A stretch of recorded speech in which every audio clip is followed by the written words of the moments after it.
Hey guys, welcome to ESO Vault. I'm Centurion and today I've got a two-handed Stamina Warden build for you.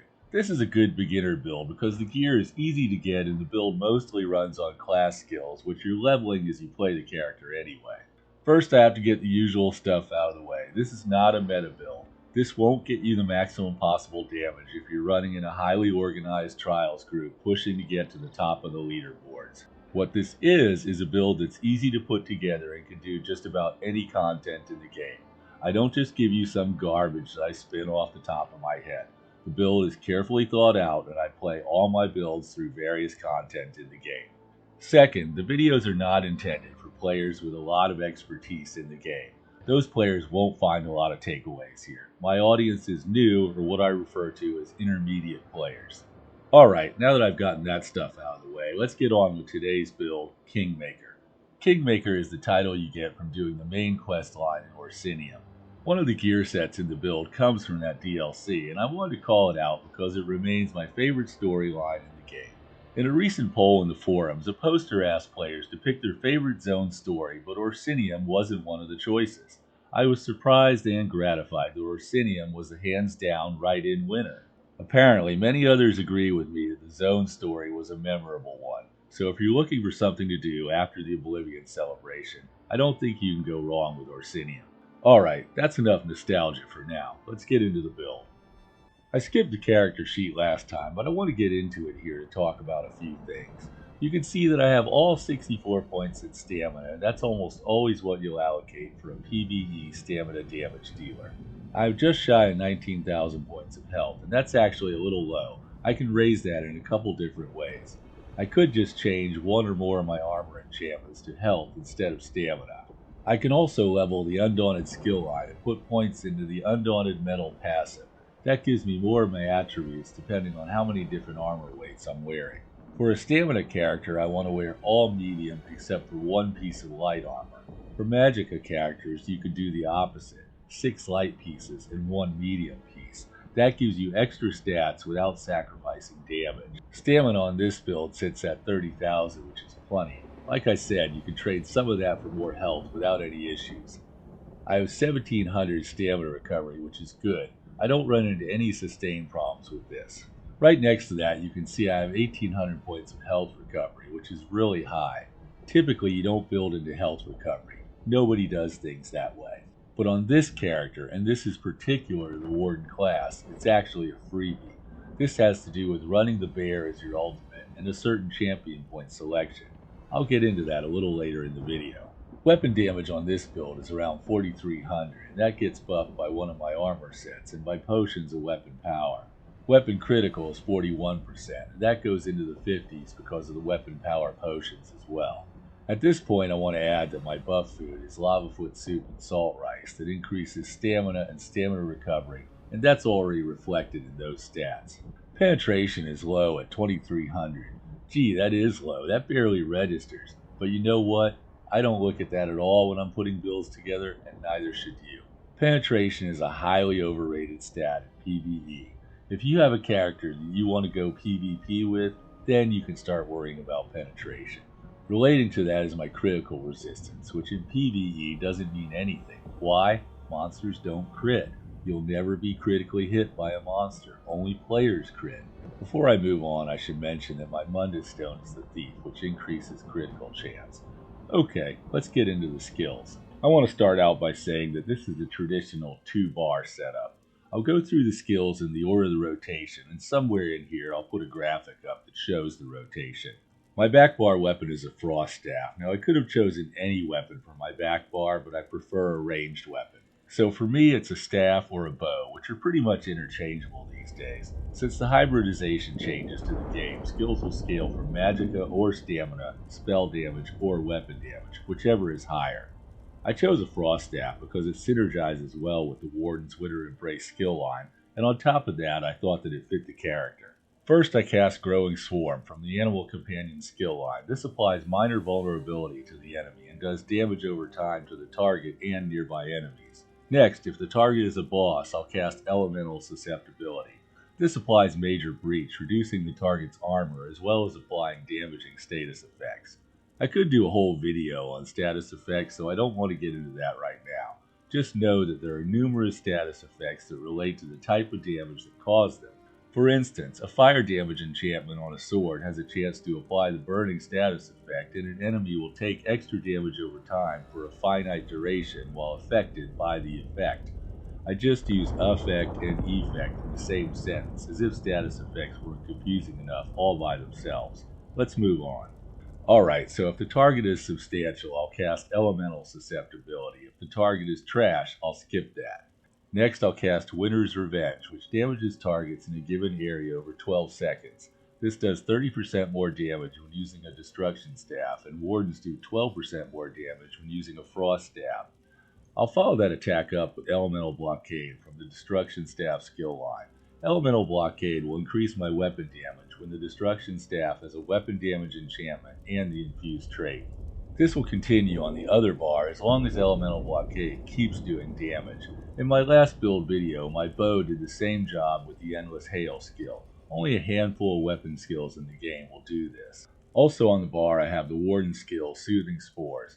That's my heal if I need one. You'll see shortly I don't slot a heal on my front or damage bar. After all, this is a damage dealer, not a healer, and that front bar real estate is too precious to accommodate a heal, but the back bar has one for emergencies.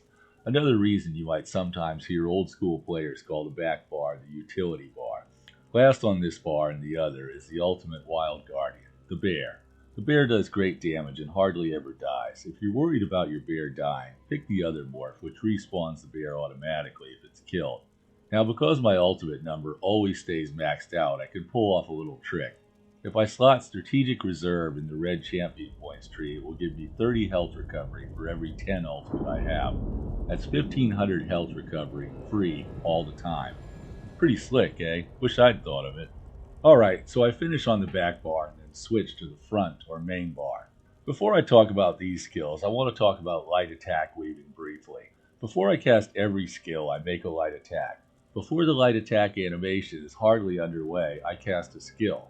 If I did it right, the damage of the light attack registers, but the animation is cancelled. Don't agonize over light attack weaving unless you plan on being at the top of the leaderboards. Just do it and don't worry about it. A lot of factors can influence how well light attack weaving is going to work for you. And if I'm honest, I have to say that I was never that good at it, even when I had a decent connection to the server. That never stopped me from doing any content in the game that I wanted to do, so don't let it stop you. Okay, on with the damage bar skills. First I cast Subterranean Assault, which causes shock to spring from the ground, attacking enemies in front of me. Then I'll cast Stampede, which does damage to enemies in an area as well. Now, even though Stampede is a gap closer, you can use this at point-blank range. Stampede is from the two-handed skill line. After Stampede, I'll use my spammable, Silver Shards, 4 times. Now, I know that I used Silver Shards in my last video as well. I promise to change things up next time. Silver Shards is from the Fighter's Guild skill line. It's not mandatory here. If you want to use Cutting Dive from the Warden's Animal Companion skill line, go ahead. Alright, after using Silver Shards 4 times, I recast Subterranean Assault and then use Silver Shards 2 more times before returning to my back bar. I told you about the Wild Guardian ultimate already. That just leaves Bird of Prey. I never use this skill, even though it does give me a speed boost if I do. It's in this slot because it gives me the Minor Berserk buff just for having it on my bar. Minor Berserk increases my damage done by 5%. On a lot of builds, players slot Camouflage Hunter to do the same thing. Only Bird of Prey works all the time, and Camouflage Hunter only works while flanking an enemy. That's it for skills and rotation. You know what's next. That's right, I'm going to put this chump on ice, pun intended. 1 minute with this guy and I know pretty much whether the build is working or not. This isn't a long fight by any means, but if you can sustain through this, you can usually sustain through most dungeon battles. I like simple world bosses like this because it shows the kind of damage an average player can expect to pull off under normal circumstances, and I consider myself highly qualified to represent the average player. Average indeed. As I'm editing this, I realized I left a skill off of the damage bar discussion. You'll see in a second that I'm using the two-handed skill Reverse Slice as my execute. Reverse Slice does greatly increase damage to low health enemies, and I switched to spamming that instead of Silver Shards whenever an enemy gets low on health.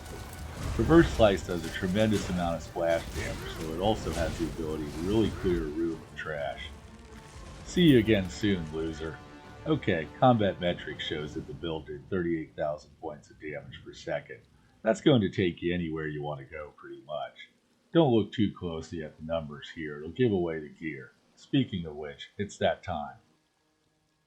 The first set I'm going to talk about is the Briarheart set, and that comes from the Hrothgar zone, i.e. the Orsinium DLC. Briarheart is an overland set, so you can buy it from other players if you don't want to farm it, but farming it is pretty easy. This set's been in the game a long time, but it's still in use and regarded as being A tier. I talked about tier lists in the last video, and I mentioned that S tier is the best, followed by A, B, and C, if you're interested in that stuff. The main features of the Briarheart set are that when it's active, it causes the damage I do to enemies to heal me, and it will increase my weapon damage. The effect can be active for 10 seconds, after which it has a 5-second cooldown. So, reading between the lines, a build that uses Briarheart needs to have a rotation that lasts about 15 seconds. That could limit Briarheart's use these days, as rotations tend to be longer than they used to be. Now, if I set my build up right, some of that 5-second downtime will occur on my back bar, and most of the uptime will occur on my front bar, which is where I want the extra weapon damage. I could front bar the set, but that's not what I did here. I'm actually using a Briarheart staff on my back bar and a different set on the front. So every time I go to my back bar, the set becomes active, and then I switch to my front bar. I'm actually running 2 sets that are on only 1 bar. Why this setup? Well, because I can run 2 5-piece sets, plus a monster set, and a mythic item. So what's on the front bar? My front bar weapon is a 2-handed sword from the Order's Wrath set. It's got the precise trait and a flame damage enchantment. Order's Wrath is currently the strongest crafted set you can make. You can get someone else to make this for you if you don't want to make it yourself or your crafting isn't leveled high enough yet.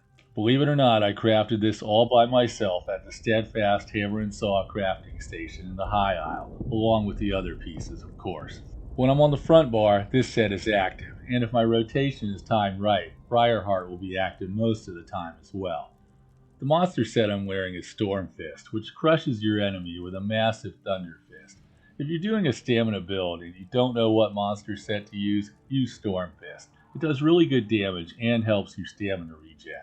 Now you probably read or heard somewhere that Zahn is the best monster set. And yeah, it is if you've got really good light attack weaving. If you don't, it might not do very much damage at all. Unless you've got scrupulously good rotations, you'll do better with some other monster helm like Stormfist. Plus, being completely honest, Zahn can be a pain in the ass to get. Zahn comes from the Scalecaller Peak dungeon, which is difficult. Stormfist comes from Tempest Island, which is significantly easier. Speaking of light attack weaving issues, that brings me to the last piece of gear, the Velati Mage's Amulet. This is my favorite mythic right now because ever since I moved, I have a crappy connection to the server, and Velati does a good job compensating for that. If I didn't have those issues, I would wear the Harpooner's Wading kilt probably. That gives me a great buff to my damage in groups where I have a tank, but without a tank it's worthless because I can't keep up my stacks when I'm constantly getting hit. So in summarizing your options here, you can run the full setup with a monster helm and a mythic item of your choice. For the no mythic version, you can get a Briarheart 2-handed sword on the front bar, and on the back bar you can run a staff from any set of your choice. You could still back bar Briarheart, but if you aren't trying to run a mythic and a monster helm, there isn't any reason to do that, and Briarheart will do slightly better from the front bar. Just don't put Briarheart on both bars. The trick is to have it active while you're on your front bar. Which bar it gets activated on depends on how you set it up. P.S. If you front bar Briarheart, then make sure Order's Wrath is active on both bars. Don't back bar that. Without an effect that carries over the front, it would be worthless. Most sets are only functional on the bar they're slotted on. Sets like Briarheart that carry over to the other bar are the exception, not the rule. I hope all this talk about running sets on one bar or the other wasn't entirely confusing. It's definitely not something you have to do, but it opens up some interesting possibilities. That's it for gear. Body pieces should all have the Divine's trait. If you're doing it right, you'll wear all medium except for one light piece. Oh, wait a minute, I forgot jewelry traits and enchantments, just like I did in the last video. Bloodthirsty is the preferred jewelry trait. but unless your damage is up in the stratosphere, you may find it difficult to tell the difference between that and infused, especially if the jewelry isn't gold.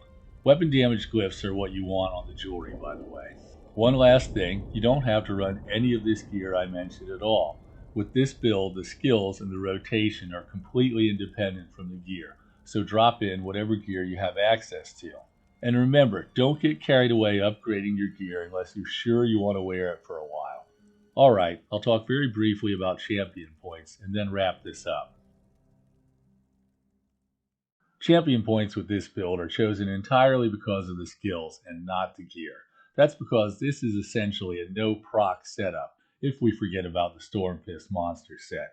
And by no proc, I mean there are no 5-piece sets that spawn a damaging effect. The sets increase the overall damage my skills do. The 4 slottables in the blue champion tree are Fighting Finesse, Biting Aura, Thaumaturge, and Wrathful Strikes. Don't forget when you're in the red champion tree, slot Strategic Reserve if you want all that free health regen. Okay, that wraps things up. I hope you enjoyed today's build video, Kingmaker. If you're new to the game, remember that the skills and the order you're using them in are the most important takeaways. Gear is entirely interchangeable on this one. Use the best gear you can get as it becomes available. Alright, thanks for watching. If you think you'd like more content like this, be sure to like the video and subscribe. I'm Centurion, and you've been watching ESO Vault. Have a great day and enjoy your adventures in Tamriel.